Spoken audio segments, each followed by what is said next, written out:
जथा सुअंजन अंजिद्रिंग साधक सिद्ध सुजान कौतुक देखत शैल बना भूतल भूरि निधान। लखन सिया रामचंद्र की जय। जैसे सिद्धांत जनों को नेत्रों में लगाकर साधक सिद्ध और सुजान पर्वतों वनों और पृथ्वी के अंदर कौतुक से ही बहुत सी खाने देखते हैं।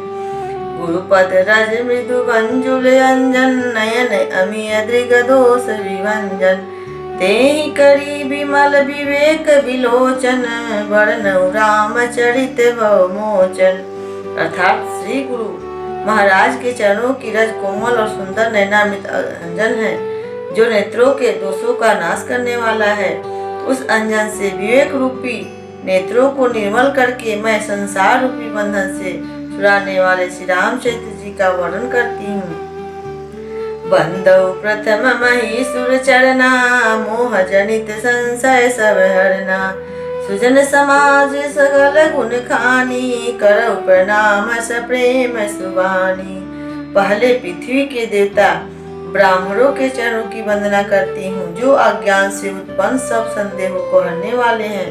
फिर सब गुणों की खान संत समाज को प्रेम सहित सुंदर वाणी से प्रणाम करती हूँ। साधु चरित शुभ चरित कृपासु निरस विशद गुणमय फल जासु जो सही दुख परिछत्र क्षेत्र सुरावा बंदनीय जेहि जग जस पावा।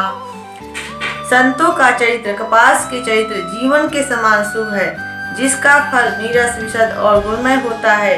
कपास की डोंडी नीरस होती है। संत चरित्र में भी विषय शक्ति नहीं है, इससे वह भी नीरस है। कपास उज्जवल होता है, संत का हृदय भी अज्ञान और पाप रूपी अंधकार से रहित होता है, इसलिए वह विशद है और कपास में गुण होते हैं। इसी प्रकार संत का चरित्र भी सद्गुणों का भंडार होता है, इसलिए वह गुणमय है। जैसे कपास का धागा सुई के किए हुए छेदों को अपना तन देकर ढक देता है, अथवा कपास जैसे लोढ़े जाने काटे जाने और बुने जाने का कष्ट सह कर भी वस्त्र के रूप में परिणत होकर दूसरों के गोपनीय स्थानों को ढकता है, उसी प्रकार संत स्वयं दुख सहकर दूसरों के छिद्रों दोषों को ढकता है, जिसके कारण उसने जगत में वंदनीय यश प्राप्त किया है। मुद मंगलमय संत समाजू जो जग जंगम तीरथ राजू राम भक्ति जह सुर सरिधारा सरसई ब्रह्मा निस्विचार प्रचारा। संतों का समाज आनंद और कल्याणमय है, जो जगत में चलता फिरता तीर्थ राज प्रयाग है, जहाँ उस संत समाज रूपी प्रयागराज में राम भक्ति रूपी गंगा जी की धारा है और ब्रह्मा विचार का प्रचार सरस्वती जी है। विधि निषेधमय कलिमल हरणी कर्म कथा रविनंदनी बरनी हरिहर कथा विराजति बेनी सुनत सकल मुद मंगल देनी। विधि और निषेध यह करो और यह न करो रूपी कर्मों की कथाएं कलयुग के पापों को हरने वाली सुर कन्या यमुना जी हैं, और भगवान विष्णु और शंकर जी की कथाएं त्रिवेणी रूप से सुशोभित हैं, जो सुनते ही सब आनंद और कल्याणों की देने वाली हैं। बटु विश्वास अचल निज धर्मा तीरथ राज समाज सुकर्मा सब ही सुलभ सब दिन सब देशा सेवत सादर समन कलेसा। उस संत समाज रूपी प्रयाग में अपने धर्म में जो अटल विश्वास है वह अक्षय वट है, और शुभ कर्म ही उस तीर्थ राज का समाज परिकर है। उस संत प्रयागराज सब देशों में सब समय सभी को सहज से में प्राप्त हो सकता है, और आदर पूर्वक सेवन करने से क्लेशों को नष्ट करने वाला है। अकथ अलौकिक तीर्थ राहु देई सग फल प्रगट प्रभाऊ। वह तीर्थ राज लौकिक और अकथनीय है एवं तत्काल फल देने वाला है, उसका प्रभाव प्रत्यक्ष है। सुनि समुझहि जन मुदित मना मजहि अति अनुराग लहहि चारि फल अछत तनु साधु समाज प्रयाग। लखन सिया रामचंद्र की जय। पवन सुत हनुमान की जय।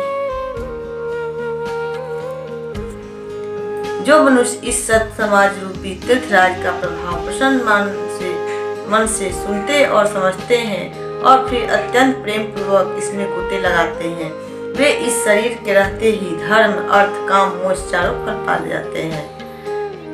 भंजन फल पोखिय तत्काला, काक होई पिक वक उमराला। सुनिया चरज करे जनि कोई, सत्संगति महिमा नहीं होई। इस तीर्थराज में स्नान का फल तत्काल ऐसा देखने में आता है कि कौवे कोयल बन जाते हैं और बगुले हंस।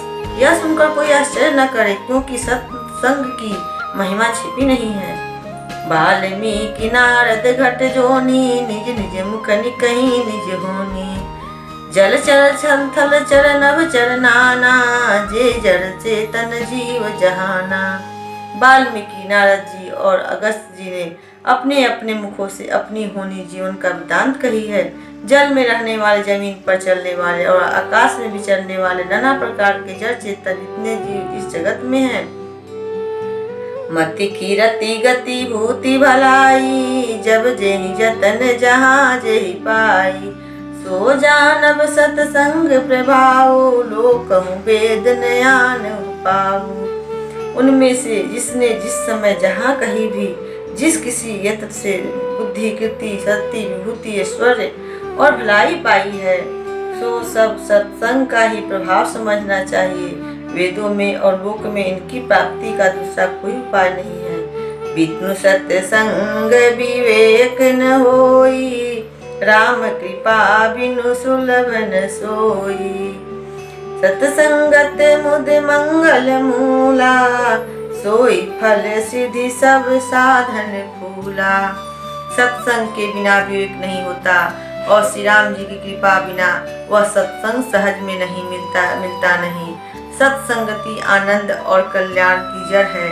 सत्संग की सिद्धि प्राप्ति ही फल है और सब साधन तो फूल है। सठ सुधरहि सत्संगति पाई, पारस परस कुधात सुहाई। विधि बस सुजन कुसंगत परहि, फनि मनि सम निज गुण अनिसरहि। दुष्ट भी सत्संगति पाकर सुधर जाते हैं। जैसे पारस के स्पर्श से लोहा सुहावना हो जाता है, सुंदर सोना बन जाता है, किंतु दैवी योग से यदि कभी सज्जन कुसंगति में पड़ जाते हैं तो वे वहाँ भी सांप की मणि के समान अपने गुरु का ही अनुसरण करते हैं।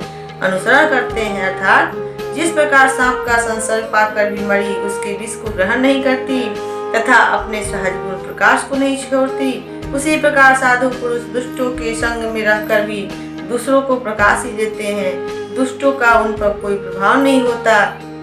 विधि हरिहर कवि को विद्वानी, कहत साधु महिमा सकुचानी। सोमो सोन कही जात न कैसे, साक बनिक मनि गुण गण जैसे। ब्रह्मा विष्णु शिव कवि और पंडितों की वाणी भी संत महिमा का वर्णन करने में सचाती है।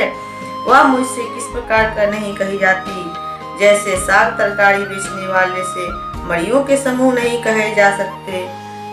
बोलो श्याम रामचंद्र की जय। पवन सुत हनुमान की।